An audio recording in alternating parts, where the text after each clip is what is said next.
Bueno, bendito Señor, te damos gracias porque estás aquí con nosotros. Te pedimos en el nombre de Jesús que nos ayudes, que esta noche tú nos hables, que seas tú, Padre, sembrando en nuestro corazón tu palabra, que es la única que nos puede dar consuelo en estos tiempos tan difíciles. Realmente cuando miramos hacia afuera, cuando vemos todo lo que pasa y vamos a tu palabra, tú nos envuelves en esa paz que el mundo no nos da, en esa paz que sobrepasa todo entendimiento. Te pedimos que nos ayudes, que nos guardes, protejas y esta noche nos hables y nos fortalezcas, Señor. Gracias por esta esperanza tan hermosa de saber que ya pronto podemos ir contigo. Gracias te damos en el nombre de Jesús. Amén. Bueno, el tema que estamos estudiando de Apocalipsis nos fortalece cuando entendemos lo que le espera al mundo y también podemos comprender lo que está pasando en este tiempo actual. Recuerden que vimos entonces a los, no sé si bien o mal llamados, 4 jinetes del Apocalipsis.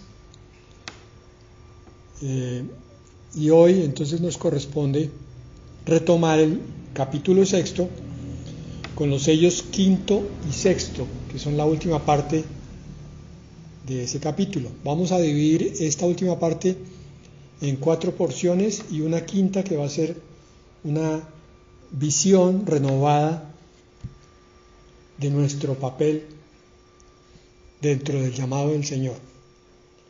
Apocalipsis 6:9. Vamos al quinto sello. Cuando abrió el quinto sello, vi bajo el altar las almas de los que habían sido muertos por causa de la palabra de Dios y por el testimonio que tenían. Versículo 10. Y clamaban a gran voz diciendo: ¿Hasta cuándo, Señor, santo y verdadero, no juzgas y vengas nuestra sangre en los que moran en la tierra? Versículo 11. Y se les dieron vestiduras blancas, y se les dijo que descansasen todavía un poco de tiempo, hasta que se completara el número de sus consiervos y sus hermanos, que también habían de ser muertos como ellos. Bien, entonces repasando un poco por encima, hemos visto que al iniciarse la tribulación empieza una serie de calamidades que vienen sobre el mundo. Quiero aclarar que estas calamidades en principio buscan tocar la conciencia de los habitantes del mundo, pero a medida que vamos entrando en Apocalipsis vamos viendo que el daño aumenta y también el número de muertos. Vimos que hubo señales de guerra, de hambre, de pestes, de muerte por las fieras. Esos fueron los 4 primeros sellos. Ahora tenemos el quinto, que corresponde a una visión que se tiene arriba en el cielo sobre las almas, dice allí literalmente la palabra, de los que habían sido martirizados por causa de la palabra de Dios y el testimonio que tenían. Aquí podemos pensar si estas almas corresponden a aquellas que están muriendo desde el inicio de la tribulación, o si son todas las almas de todos los tiempos con respecto a todas las víctimas por causa de la palabra. Quiero que entendamos bien este punto, porque es que este es un quebradero de ánimo para la mayoría de los cristianos. Son muchos los cristianos que no soportan tocar este tema. Vamos a ver en la palabra que por causa del Señor Jesucristo, desde el mismo momento en que nosotros hacemos nuestra conversión a su camino, inmediatamente nos convertimos en enemigos de Satanás. Mejor, Satanás se convierte en enemigo nuestro, porque Satanás es enemigo declarado de Dios y de todas sus cosas. Si no tenemos claro esto, nos vamos a preocupar cuando iniciamos nuestra vida cristiana y empezamos a ver que hay un poco de cosas que se están empezando a complicar en nuestra cotidianidad. Y al mirar hacia atrás, de pronto pensamos erradamente, entre paréntesis, erradamente, que teníamos un poco más de tranquilidad y de paz antes de conocer a Cristo. Ese es el argumento que coloca el propio Satanás para que muchísimos que han abierto su boca pero no han entregado su corazón se asusten ante la perspectiva de la persecución y abandonen el camino cristiano. Ustedes han oído hablar de la parábola del sembrador, en la cual se nos dice eso precisamente, que algunos tropiezan por causa de la palabra, no la reciben, no da fruto en ellos, porque con los afanes de este mundo y las preocupaciones por el dinero y otras cosas, la palabra se queda sin dar fruto. ¿Qué es lo que ocurre allí?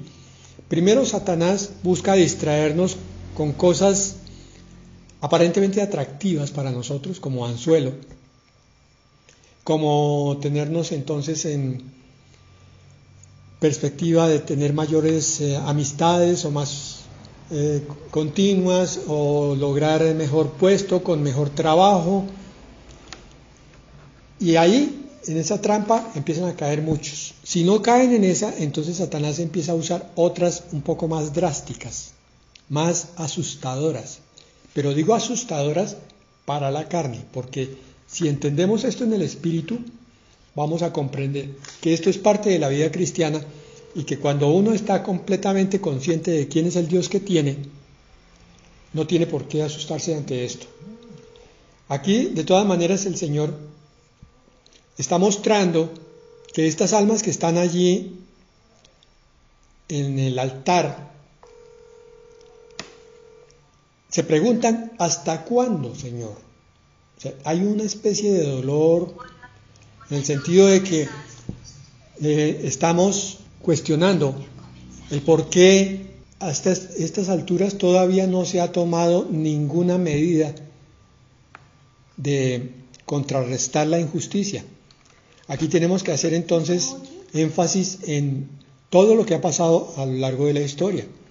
La persecución hacia los cristianos no es una cosa nueva, no es algo que se esté dando ahora o que se vaya a dar en la tribulación. La persecución a los cristianos empezó en el mismo momento en que el Señor inició su ministerio.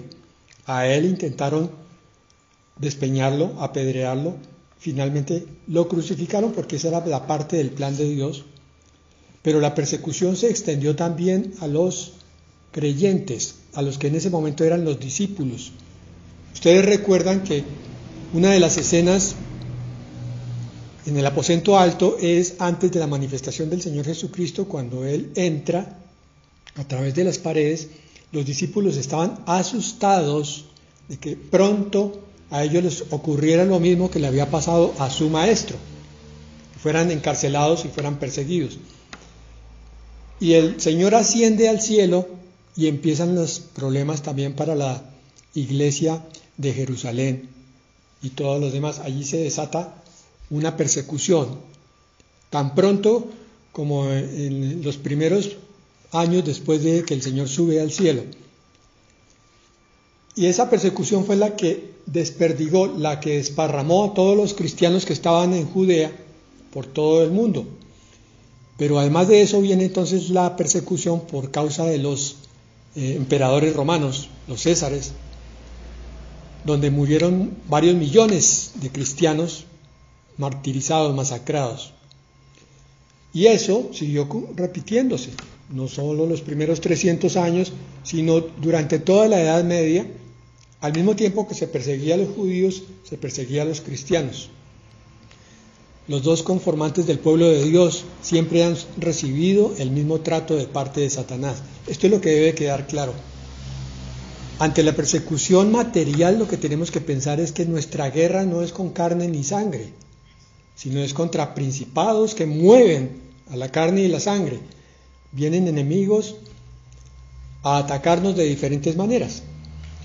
El cristiano que está madurando o que ya maduró ha entendido que es parte de la vida cristiana parte del precio que hay que pagar por toda la gloria que el Señor nos regala, en base a la vida eterna, en base a la nueva Jerusalén y a todos los galardones que nos va a dar.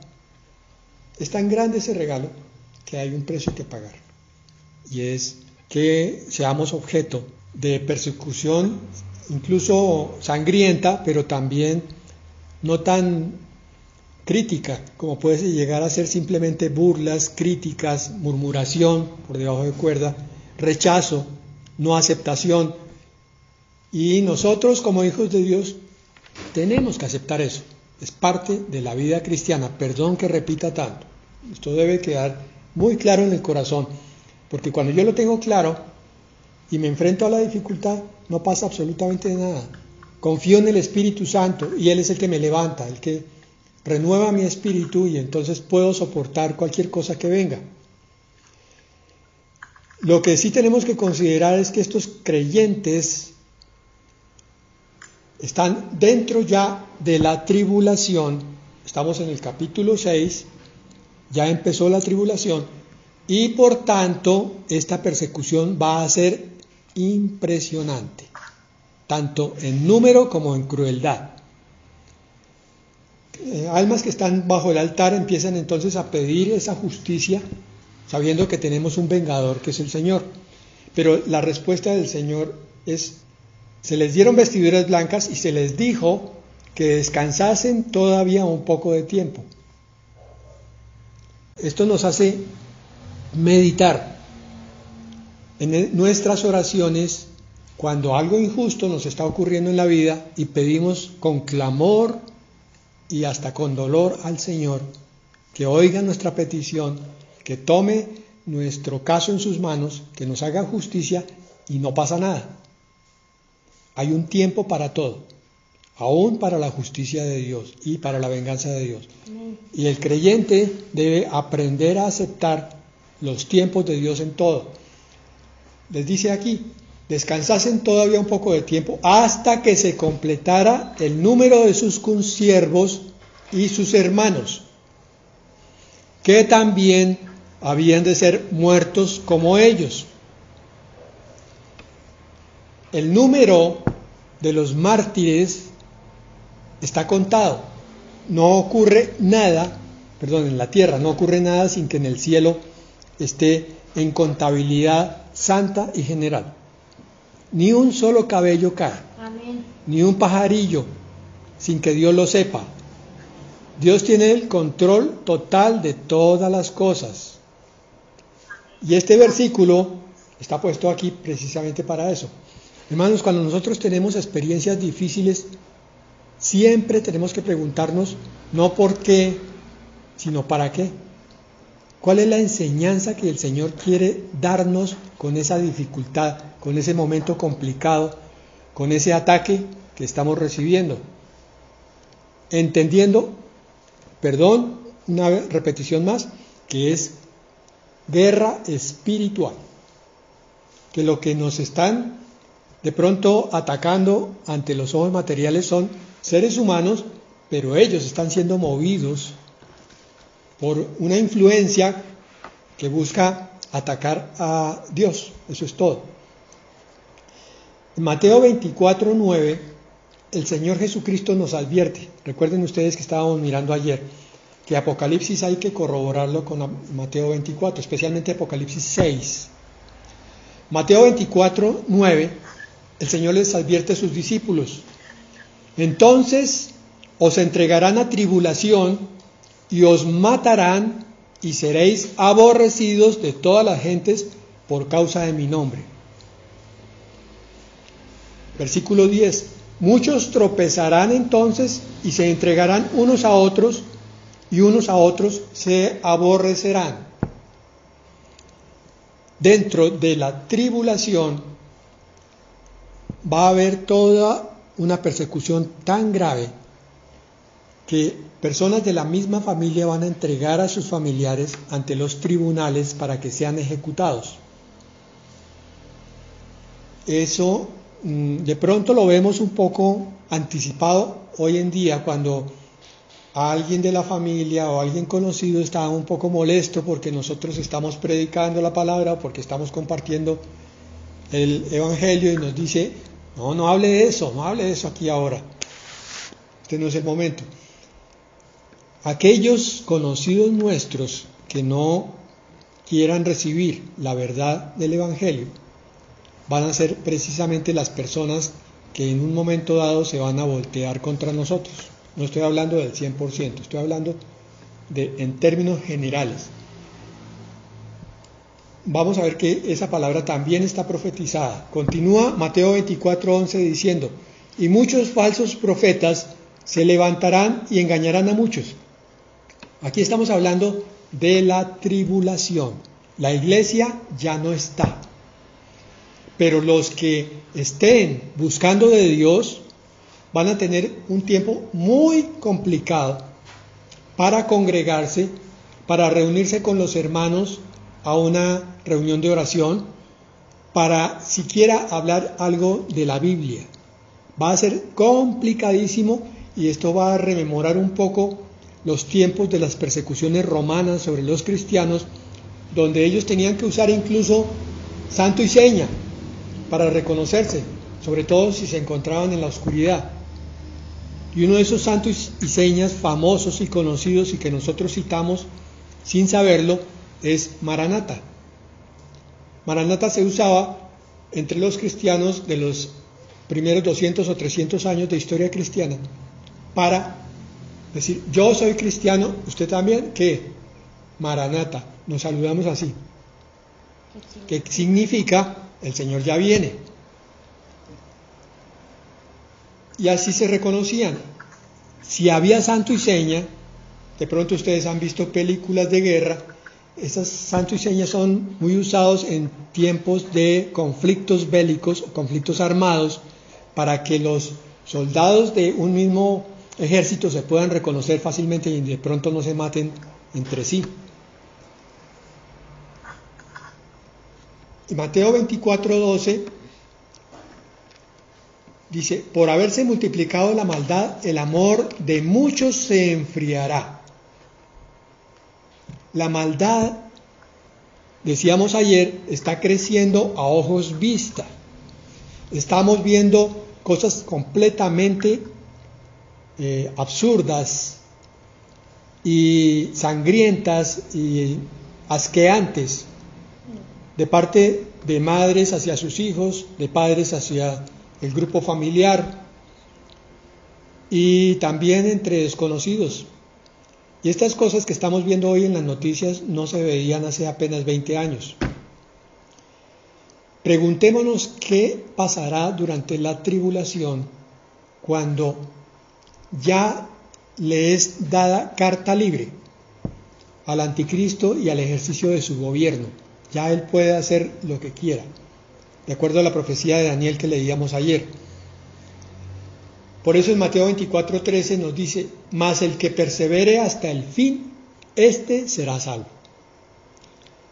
Durante la tribulación se va a tratar de una resistencia cristiana, aguantar hasta el último momento, que puede ser el último suspiro o la segunda venida del Señor, a ver qué llega primero, porque la persecución es implacable.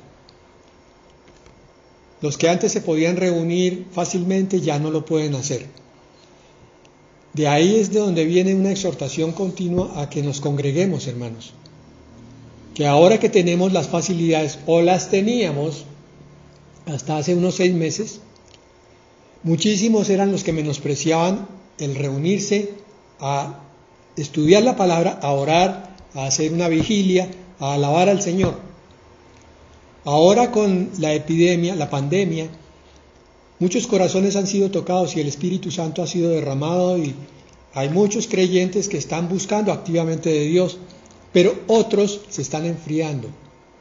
Los que eran santos se están santificando más todavía y los que eran impíos se están volviendo cada vez más impíos, como dice la palabra en Apocalipsis. Miremos otro pasaje que está en Daniel 7:25. Estamos hablando de persecución cristiana.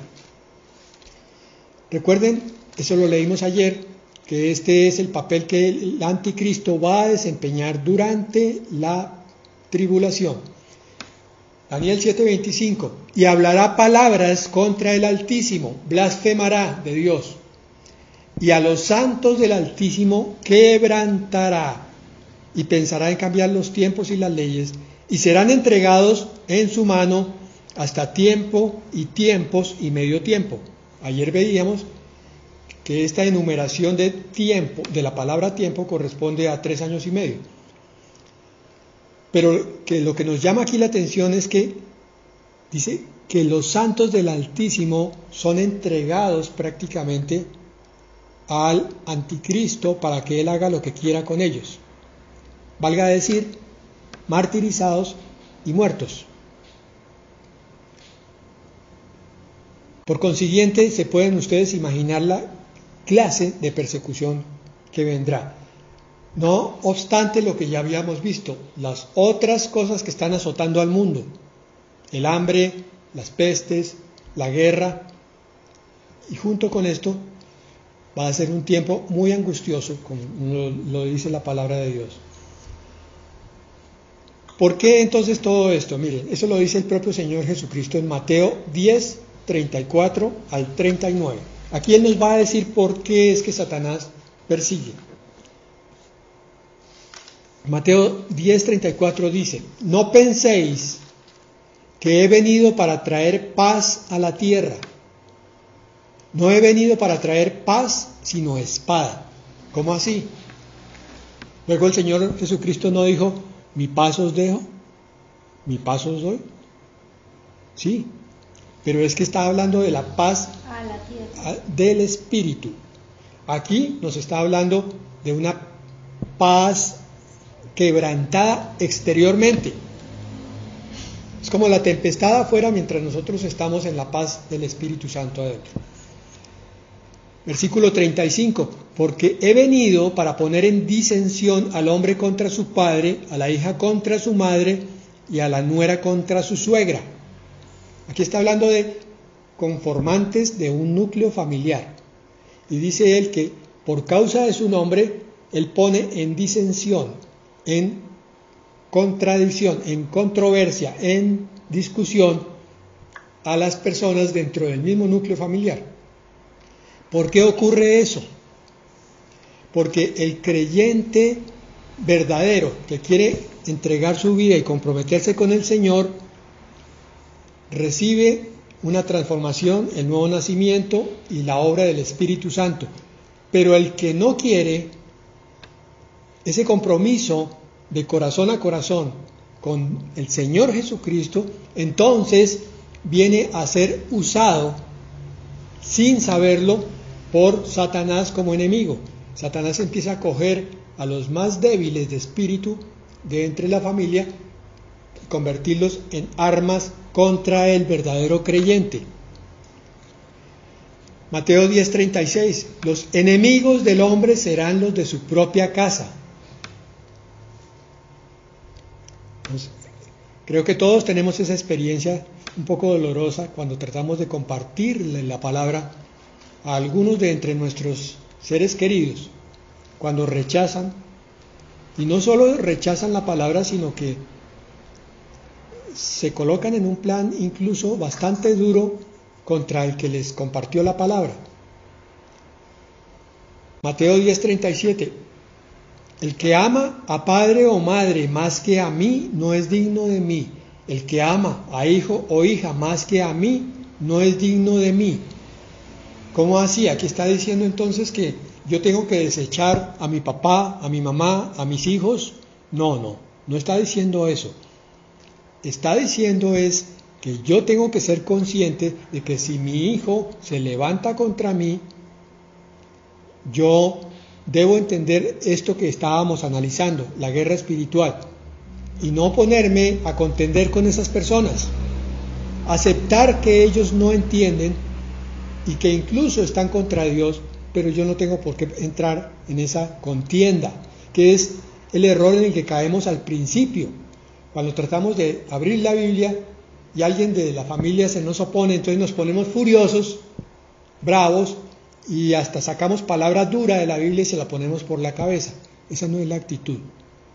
La actitud es entender que Satanás maneja los hilos de aquellos que no están en compromiso completo y firme con el Señor.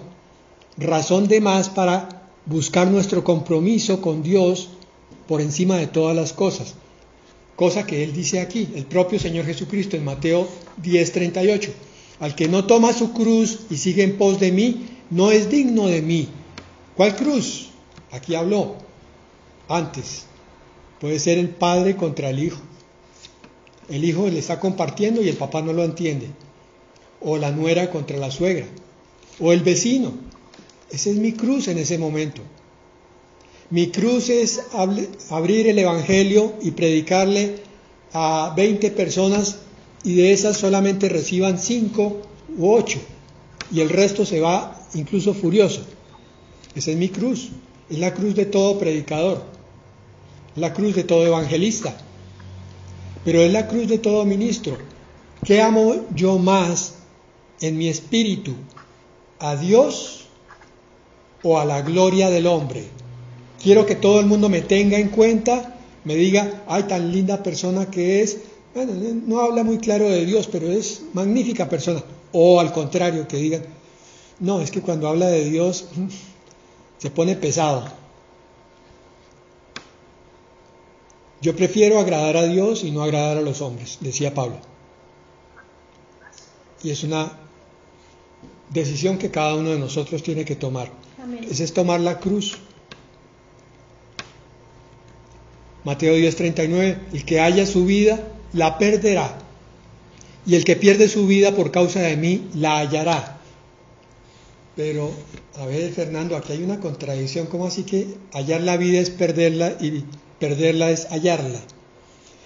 Miren, el Señor Jesucristo daba perlas, porque Él sabía que no todo el mundo los iba a entender. Pero el que tenía el corazón limpio, inmediatamente empezaba a investigar qué era lo que el Señor había tratado de decir, a escudriñar, tratar de comprender, tratar de ir en intimidad, en comunión con el Espíritu Santo y decirle, Señor, ¿qué significa esta palabra?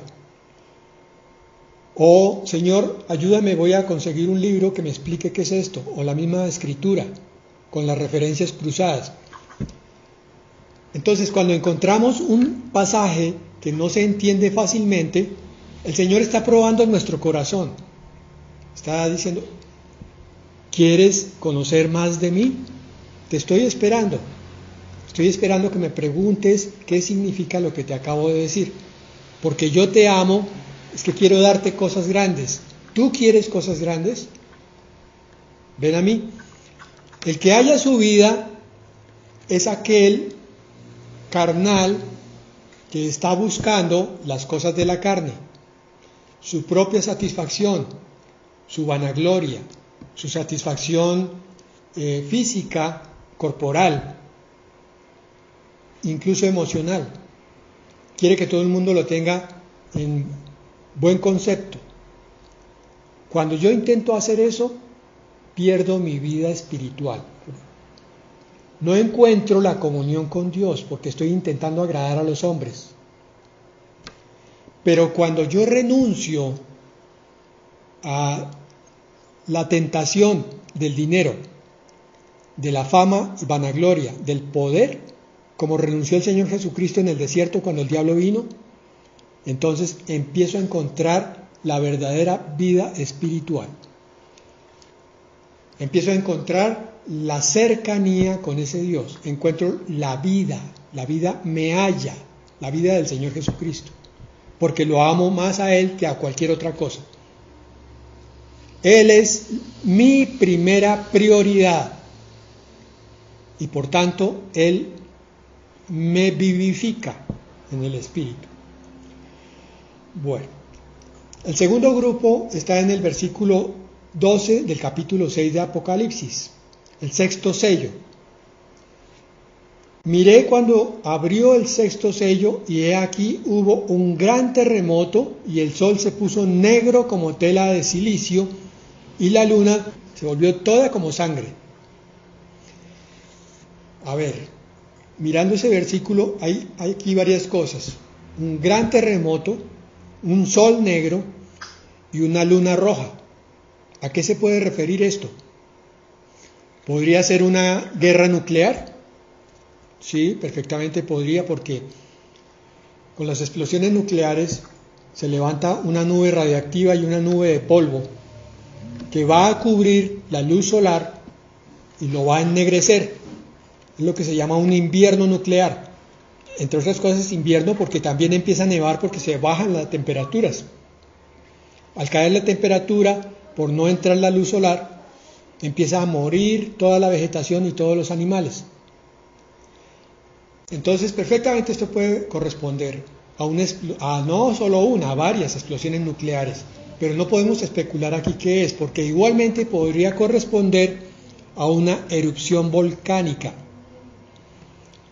Alguno me dirá, pero yo he visto por noticias que hay volcanes que están haciendo erupción y nada de eso que usted dice está pasando. Yo les digo no, porque esos son volcanes, pudiéramos llamarlos normales.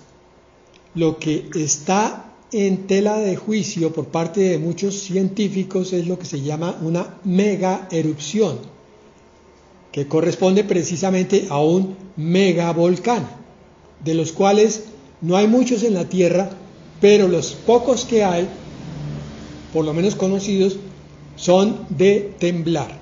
Y uno de los más conocidos es el del parque Yellowstone en Estados Unidos. Es un megavolcán.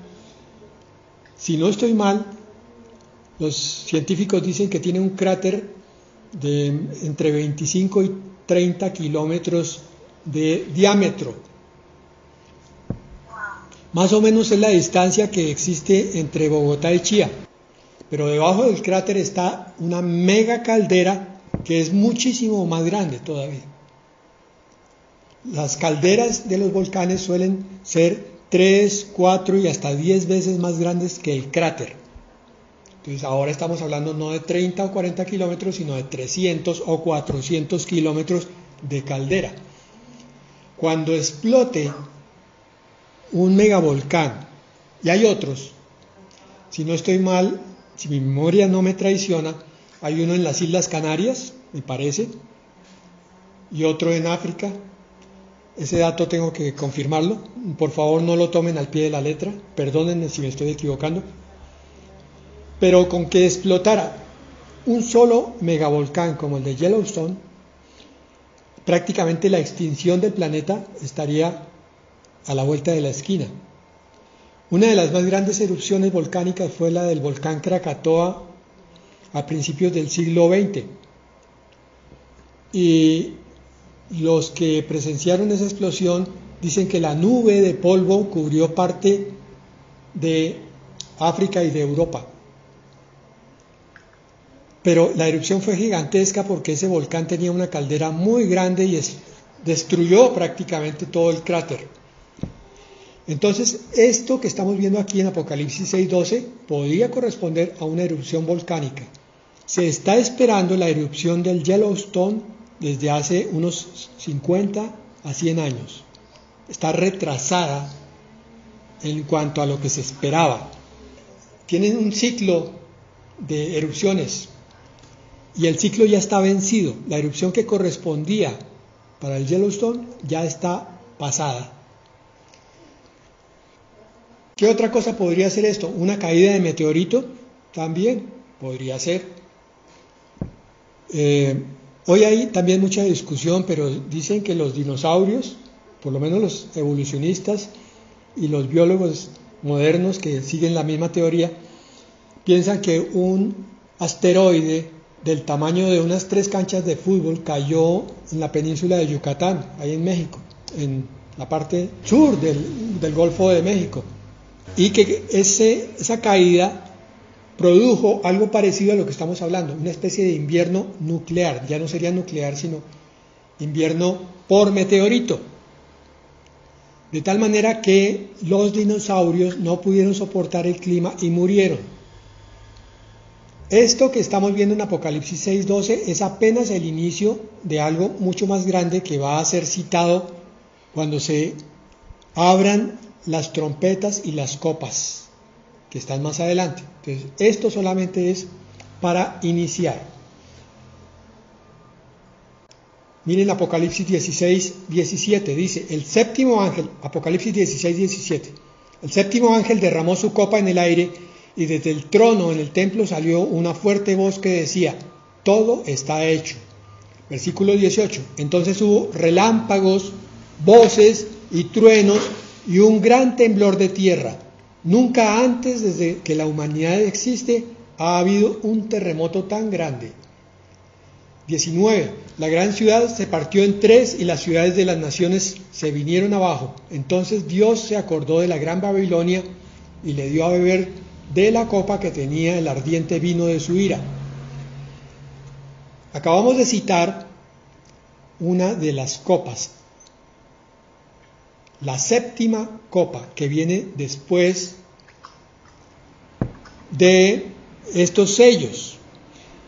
Los sellos están mostrando un poco en pequeño y con no tanto daño a la humanidad lo que va a empezar a ocurrir con las copas y con las trompetas.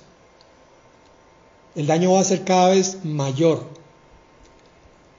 Si esto que estamos analizando es apenas al principio, entonces pueden sacar la conclusión de cómo va a ser lo demás.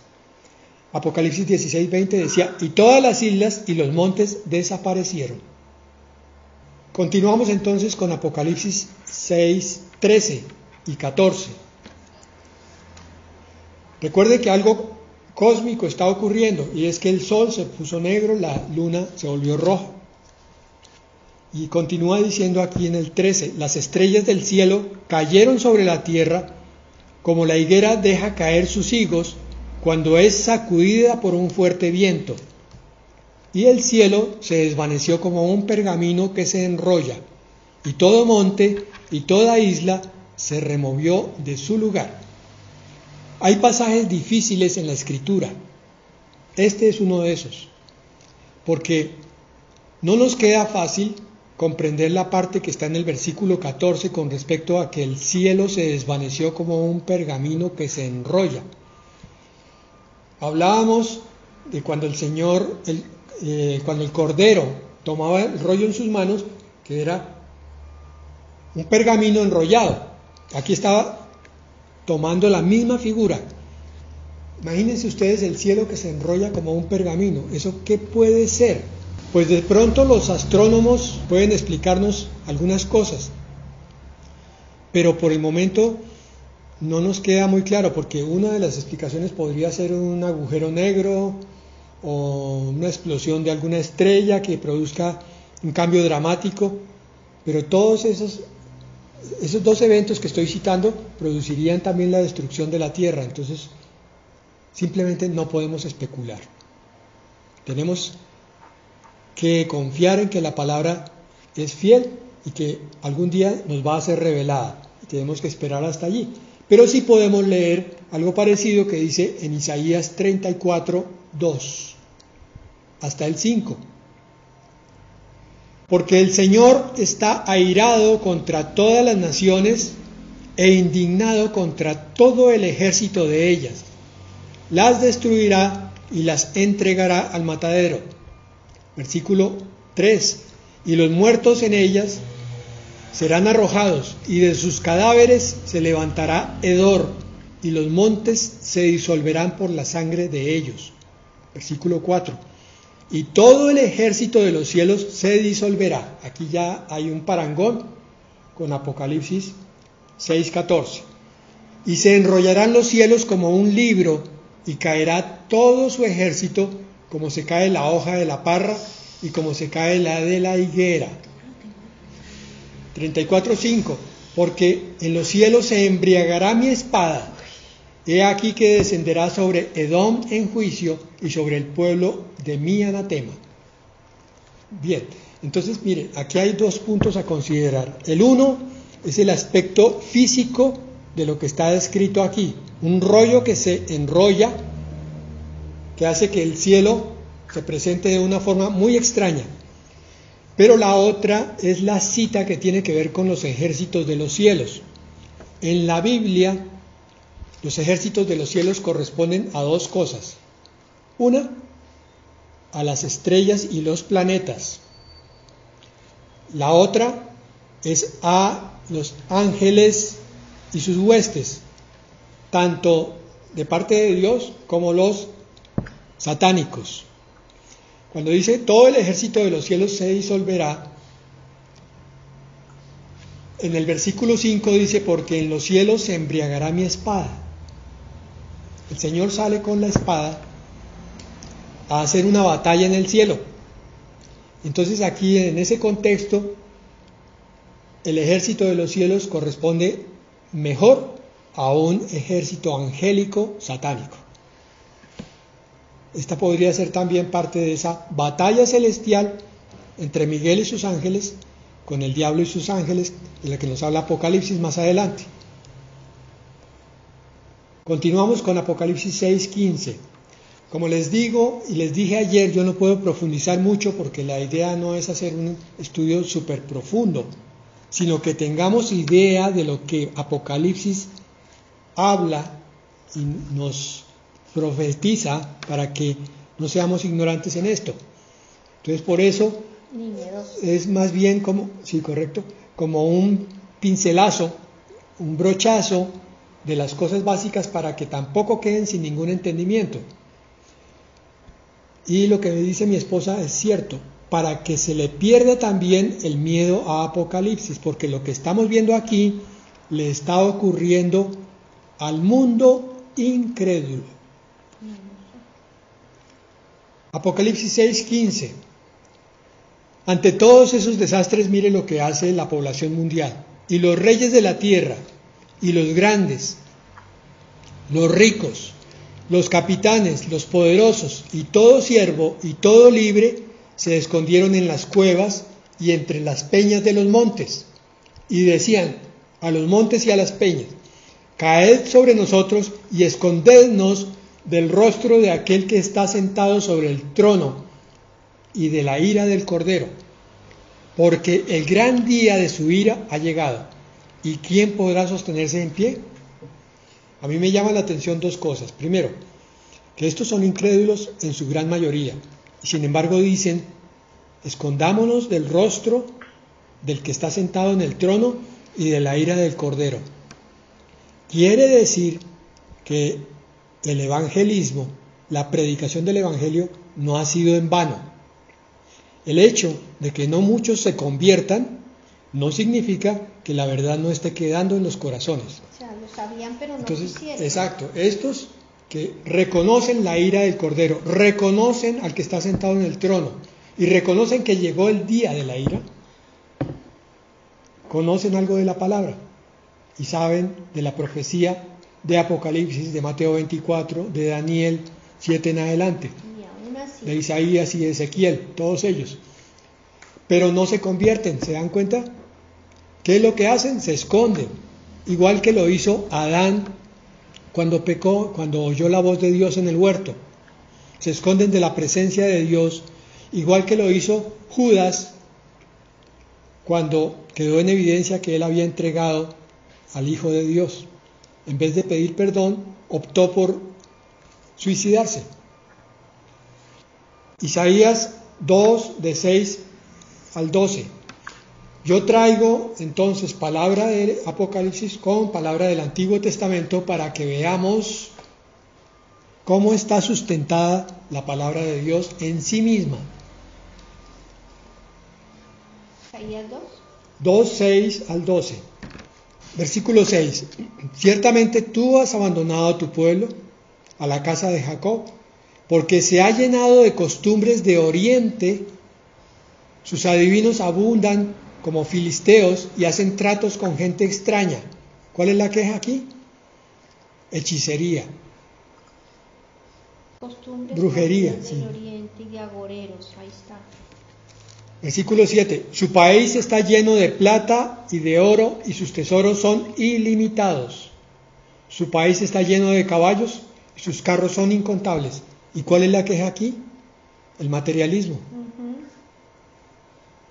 Versículo 8. Su país está lleno de ídolos Se arrodillan ante la obra de sus manos, ante lo que hicieron con sus dedos. Y aquí, ahí sí está claro, la idolatría. Esto incluye todas las religiones. Entonces tenemos brujería, hechicería, materialismo e idolatría. Eso tiene que ver con todos y cada uno de los países del mundo. Esta es una de las razones de la ira del Señor.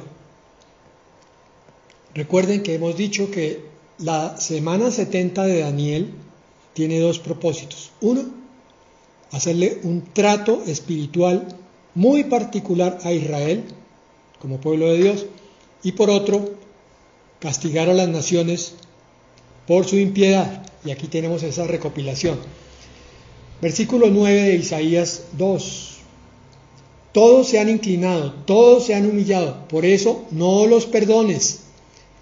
Versículo 10. Métete en la peña, Ahí está. escóndete en el polvo de la temible presencia del Señor y de su esplendorosa majestad.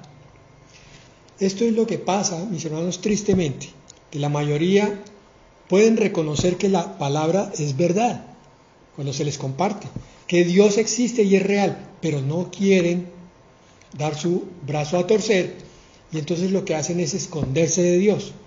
Por eso hay tanta alma huyendo, y por eso en estos tiempos también vemos tanta apostasía.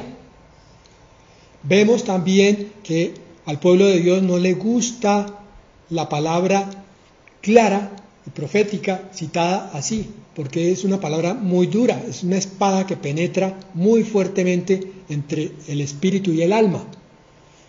Y eso duele, por tanto, prefieren más bien un evangelio light, un evangelio suavecito, de amor, de bendición, de abrazo y compañerismo, pero no de arrepentimiento y mucho menos de vidas transformadas.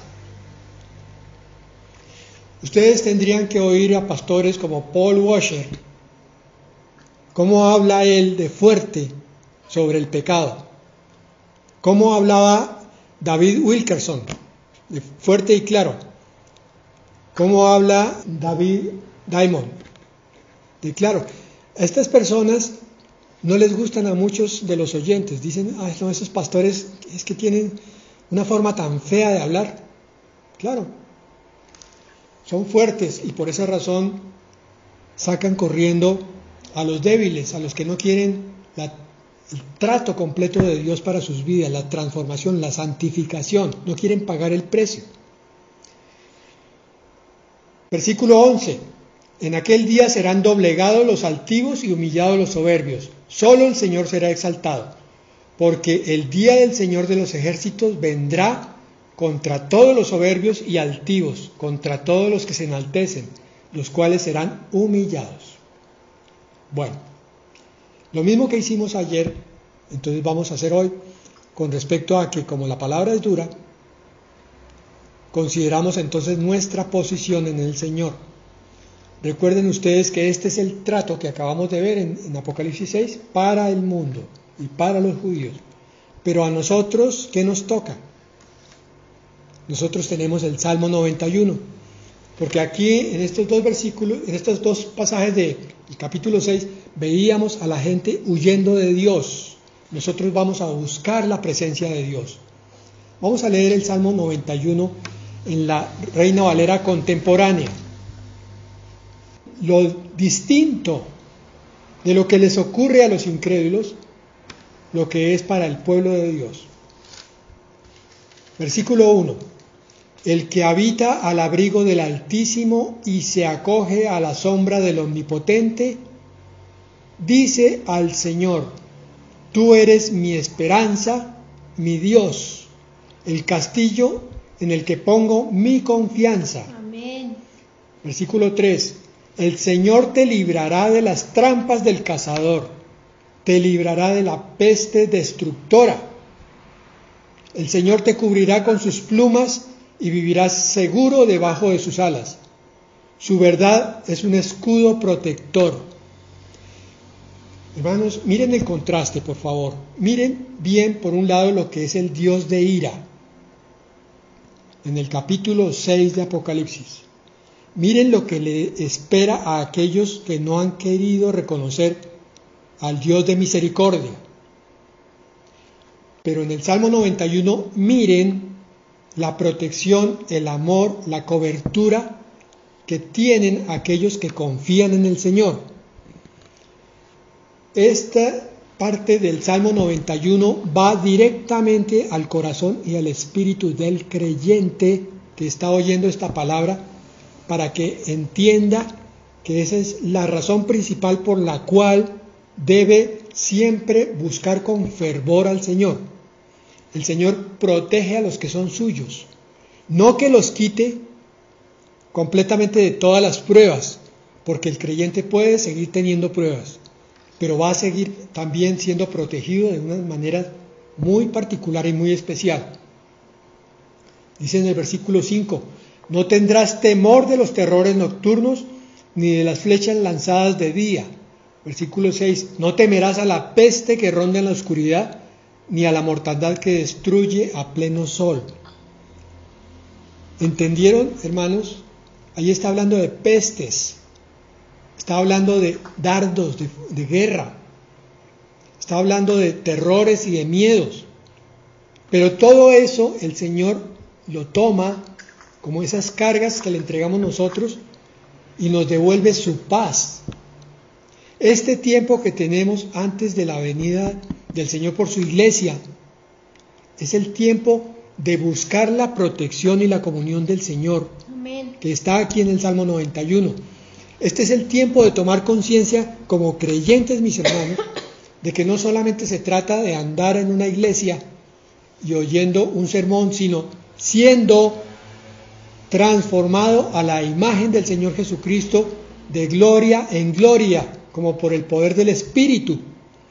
Que este es el tiempo de congregarnos precisamente para que el Espíritu Santo obre en aquellos que le buscan, de tal manera que sintamos esa protección de Dios y no tengamos temor de nada de lo que ocurre.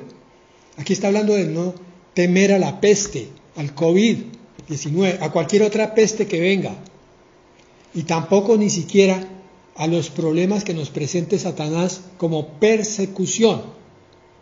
Puede que Satanás no venga ahora a tu vida con un fusil o con unas llaves de una cárcel, pero sí va a venir con problemas que te van a inquietar, que te van a robar la tranquilidad emocional, que te van a poner a pensar en soluciones humanas. Pero refúgiate en comunión con el Señor, confía en Él, toma tu decisión. Yo no le estoy predicando a incrédulos, le estoy predicando a creyentes, pero le estoy predicando a creyentes que tenemos todos que crecer más hasta esa espiritualidad, que es la medida del varón perfecto. Tenemos que crecer en confianza de Dios, tenemos que crecer en confianza y fe de la palabra de Dios, para que entonces podamos sentir esta protección que dice aquí. A tu izquierda, versículo 7, caerán 1000 y a tu derecha caerán 10.000, pero a ti no te alcanzará la mortandad. Tú lo verás con tus propios ojos. Tú verás a los impíos recibir su merecido. Miren, la palabra ya dividió los dos grupos. Aquellos impíos que están recibiendo el castigo de Apocalipsis 6 y aquellos que confían en el Señor y están recibiendo la protección de las alas de Dios. Versículo 9. Por haber puesto al Señor por tu esperanza, por poner al Altísimo como tu protector, no te sobrevendrá ningún mal, ni plaga alguna tocará tu casa. Bien, con esa palabra, por favor, en el corazón, póngala ya en el corazón y traten de grabársela de memoria. Amén, amén. Para las dificultades que se nos presenten de aquí hasta que venga el Señor por nosotros. Sepamos de cuánto nos está librando. Y entonces bendecimos la palabra que está en Apocalipsis, porque nos despierta y nos prepara. Oremos entonces para terminar. Gracias, Señor, qué belleza, Señor, la esperanza que tú nos das. Y vamos a orar terminando con el Salmo 91, el versículo 9 en adelante, que dice: porque has puesto al Señor, que es mi esperanza, al Altísimo por tu habitación. No nos sobrevendrá mal, ni plaga tocará nuestra morada. Pues Señor, a tus ángeles mandarás acerca de nosotros, que nos guarden en todos nuestros caminos. En las manos nos llevarán, para que nuestro pie no tropiece en piedra.